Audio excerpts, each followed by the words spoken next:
just a few things that Uber and Lyft passengers should be aware of when you are taking Ubers and Lyfts. And some of the things that I see going on, it burns me. And I've been reporting a lot of these people in their accounts, and I don't want you to get your account deactivated. So, but here are the pet peeves. If you are under the age of 18, you are not supposed to take an unaccompanied ride in an Uber or a Lyft. Or you're a parent and you're scheduling it for your kids, they are not supposed to be taking rides if they are under the age of 18 with being unaccompanied. So I will report those. I will deny the ride, and I will report the rider's account, which you'll have to get a new account and set things up again, which you can do that. That's fine. But I will not take underage riders. Second, I will not take riders without car seats. If you have children and they require car seats, you should be prepared for that. If you don't have a car seat, I'm not taking your kid. And part of that is liability. And liability comes with, one, I could get a citation for not having the child in a safety seat. Okay, that won't go on the parents, it'll go on the driver. Two, if your unaccompanied minor is in the vehicle, liability says that the insurance that Uber and Lyft provide me as a driver cover adults, cover people of a certain age. If your child is in there unaccompanied, they may not be covered under the policy of Uber and Lyft. And they could be in a catastrophic situation where somebody runs into me.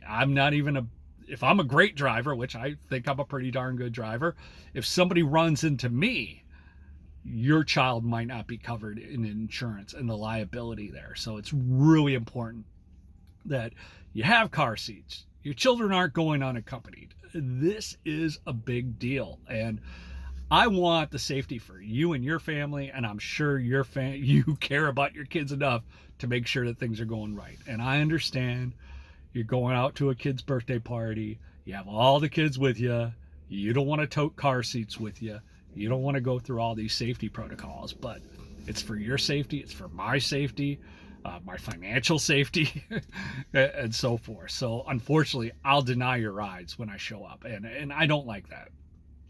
A couple of other pet peeves, that just things that kind of rub a driver wrong.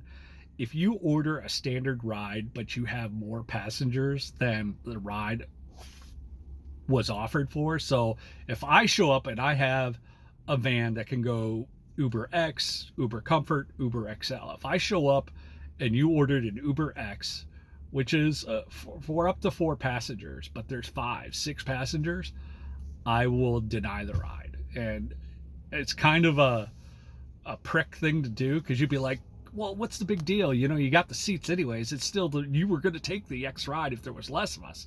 And I will tell everybody, I go, well, you're not valuing my time and my effort. And you should hold your part of the deal in the contract of, when you order an XL, then I'll carry more passengers. When you order an X, I'm only going to carry the amount of passengers that I have to. And if you want to make a big deal about it, I'll just cancel the ride. So that's what I do. And I know a lot of people, they try to take shortcuts, they try to jam extra people in the vehicle.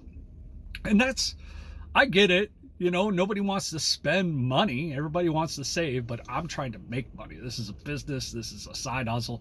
This is what I'm doing to earn cash. And I don't want to sell myself short on certain opportunities. So by holding people accountable, I hope that next time you have a bigger party, you'll order an Uber XL. Or you might take shortcuts, and some drivers will take it. Some drivers will load their vehicle like a clown car, and they don't care. They will put everybody in. For me, I require everybody to have a safety seatbelt, because again, that liability that comes into effect, that if something happens and I had too many passengers in the vehicle, I can guarantee you Uber and Lyft are going to say, well, the driver made the mistake. The driver was driving outside the boundaries of what's legal, and we're not going to be held liable because that person was ejected from the vehicle because they weren't wearing a safety seat, or that child was injured because they weren't in a safety seat, or were in a baby car seat, or whatever the requirements are for them. So just little things, pet peeves. Everybody thinks that as an Uber driver, we're only worried about, you know, people puking in your car or making a mess, and those piss you off too. But those are not my main concerns when I'm driving. I'm thinking about safety of you, myself, and everyone else. So hopefully you get some value out of this. We'll catch you on the next one.